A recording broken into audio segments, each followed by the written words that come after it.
should have known something was wrong the moment I walked through that door. My mother was smiling too wide. That kind of smile that doesn't reach the eyes. The kind she saves for church ladies and neighbors she secretly hates. My father stood by the fireplace with his hands in his pockets, rocking on his heels like he used to do before delivering bad report card news when I was 12.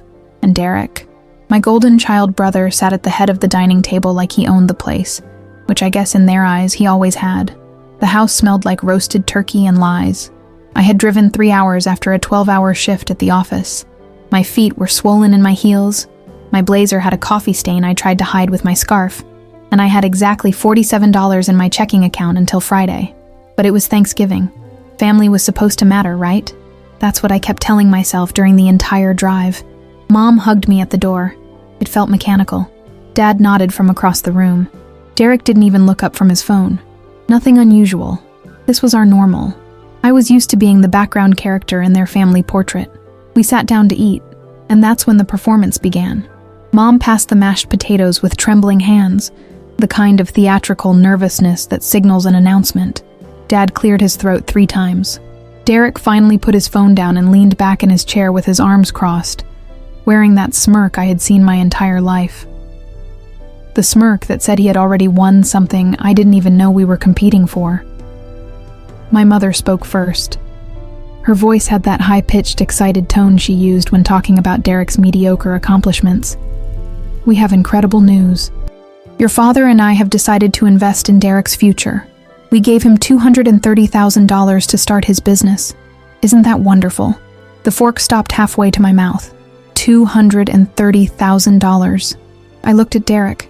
He was nodding slowly, like a CEO at a shareholder meeting, pretending this was all very serious and deserved. This was the same brother who dropped out of college twice, the same one who lost $15,000 in a pyramid scheme 2 years ago, the same one who moved back home at 29 because his app idea failed after 3 months. But sure, $230,000. Why not? I set my fork down carefully. I felt something hot rising in my chest, but I pushed it down. I had learned a long time ago that expressing anger in this house only made you the villain. That's great, I said quietly. Congratulations, Derek. He shrugged. Just taking advantage of opportunities, you know. Building something real. My father jumped in. That's what we raised him to do. Take risks. Think big. Your brother has vision. Vision. Right. I wondered if vision was code for failing upward while your parents funded every mistake. I tried to swallow the bitterness with a sip of water, but it stuck in my throat. I thought about my own apartment hunt. The tiny 1-bedroom I had been saving for. I needed $15,000 for the down payment. Just 15.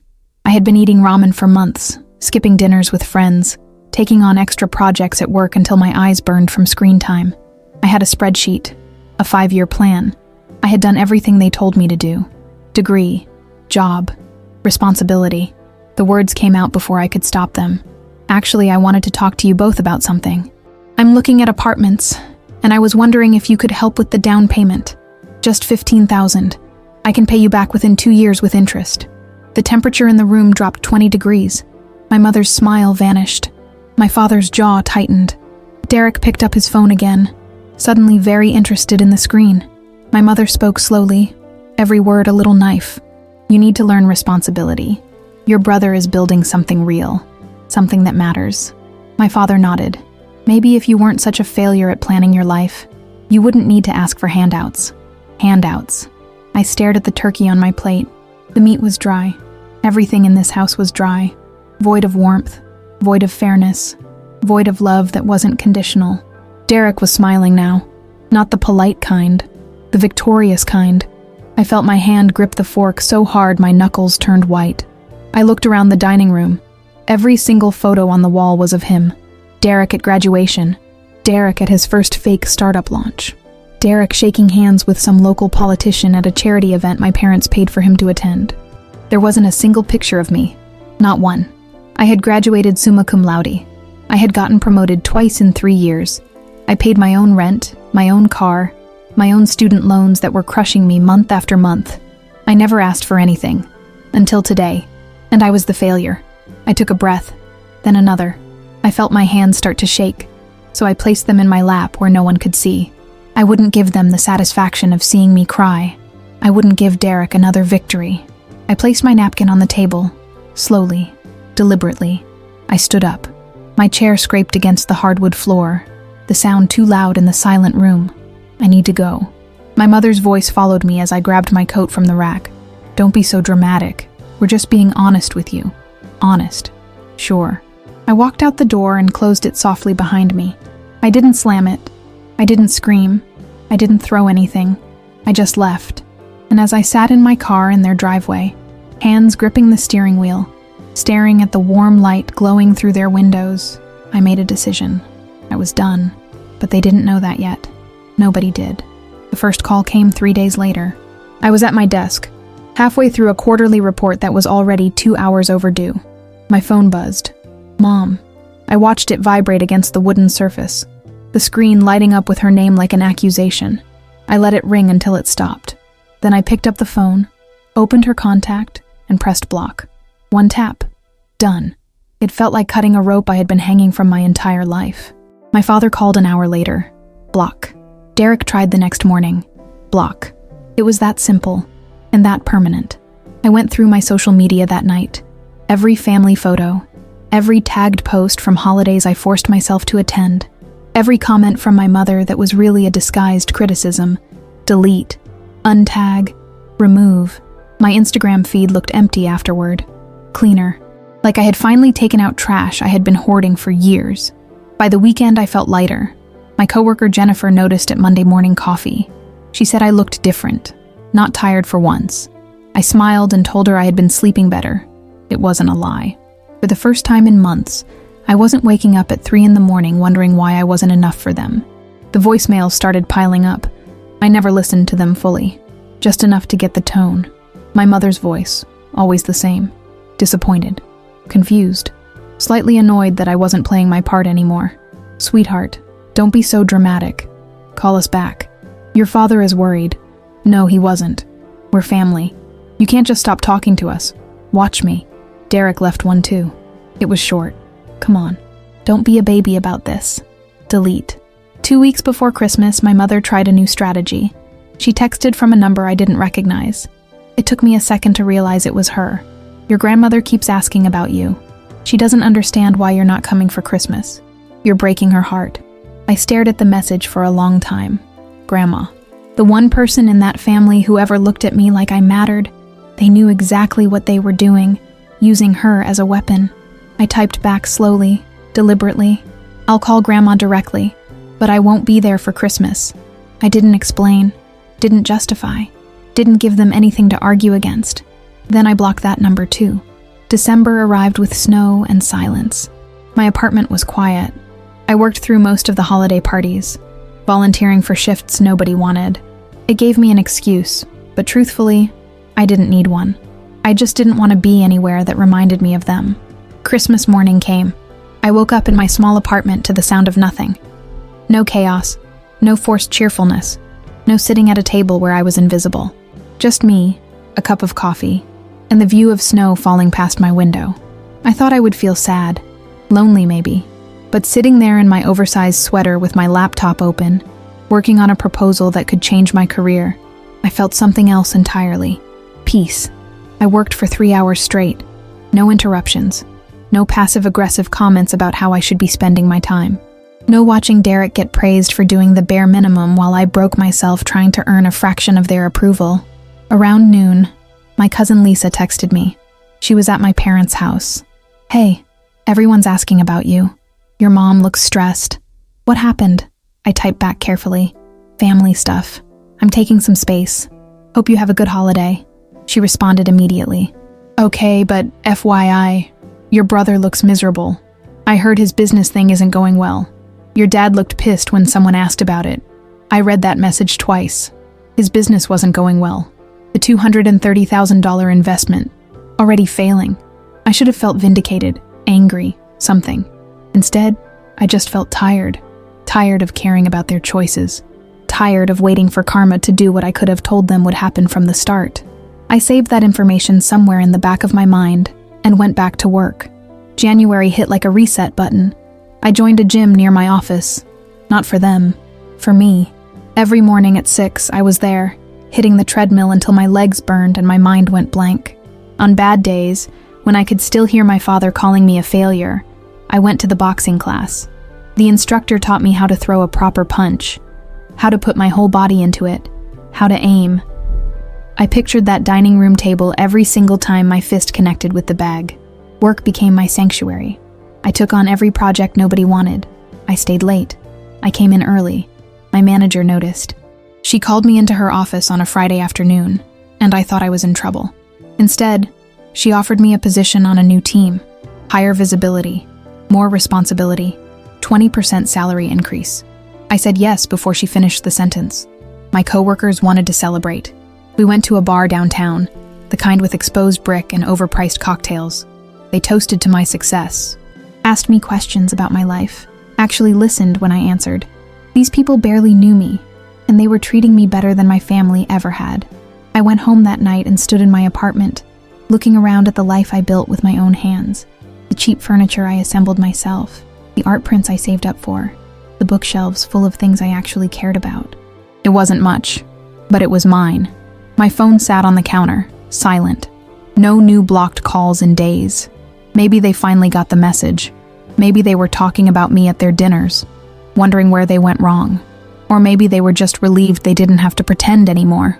Either way, I didn't care. I poured myself a glass of wine, sat on my couch, and pulled up my bank account. The numbers were growing.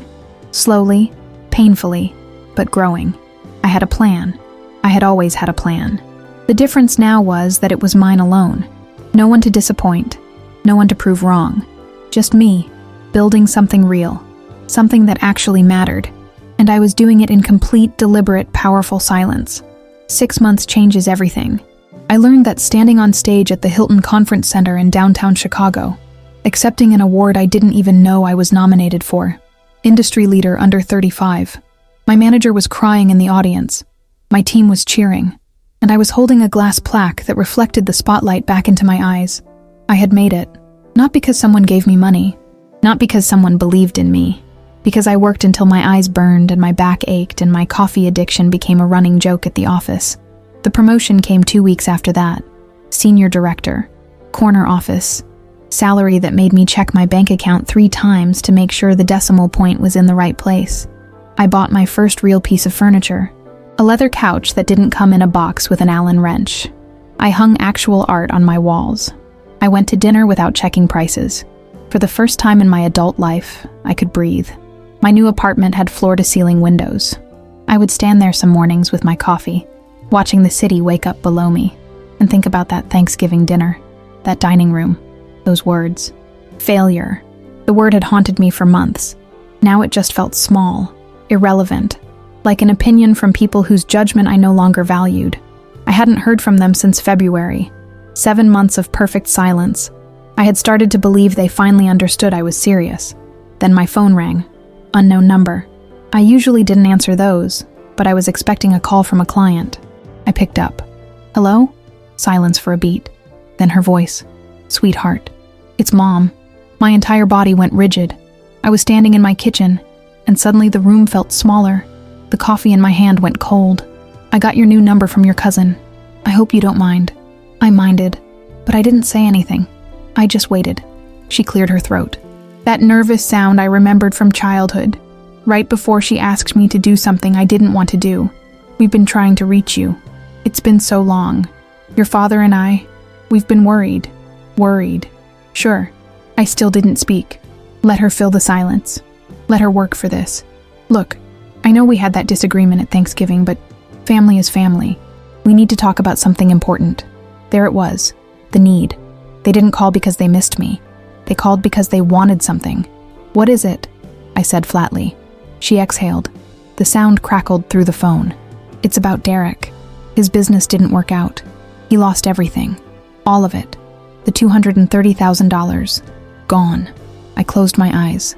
Breathed through my nose. Felt nothing. He's back home with us. He's struggling.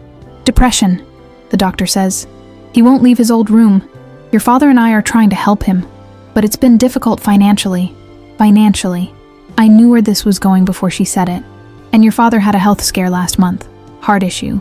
Nothing major, but the medical bills are piling up. You know how expensive healthcare is. Insurance doesn't cover everything." She paused. I could hear her breathing. "Preparing. We heard you got a promotion. That you're doing really well. We're so proud of you." Proud? The word felt like glass in my chest. "We were hoping, since you're doing so well now, that maybe you could help us. Just for a little while. 20,000 would cover the medical bills and help us get back on our feet. $20,000. If you're watching this and relating to this story, please subscribe to the channel, hit that like button, drop a comment sharing your own experience, and share this video with someone who needs to hear it. Your support helps me keep creating content like this. I stood there in my expensive apartment, holding my expensive coffee, wearing my expensive work clothes, and felt absolutely nothing. When I needed 15,000, I was a failure who needed to learn responsibility. When Derek needed 230,000, he had vision. He was building something real. Now they needed 20,000 from the failure. The math wasn't lost on me. "You're asking me for money," I said quietly. "We're family. We help each other. That's what families do." Families. Right. Your brother made a mistake. He's young. He's learning. But you've always been the responsible one. The smart one. You understand how hard things can be. So I was smart when they needed something. But I was a failure when I needed something. I looked out my window at the city skyline, thought about every hour I worked, every sacrifice. Every night I ate ramen so I could save $50. Every time I said no to friends because I couldn't afford to go out. I built this life from nothing, from shame, from being told I wasn't enough. And now they wanted me to fund their mistakes. "Mom," I said slowly, "I need to think about this." "Think about it?" Her voice rose slightly. "We're talking about family. Your father needs help. Your brother needs help. I understand, and I need to think about it. I'll call you back." "When? When will you call?" "I don't know. Soon. But sweetheart, I have to go. I'll call you." I hung up before she could say anything else. My hand was shaking.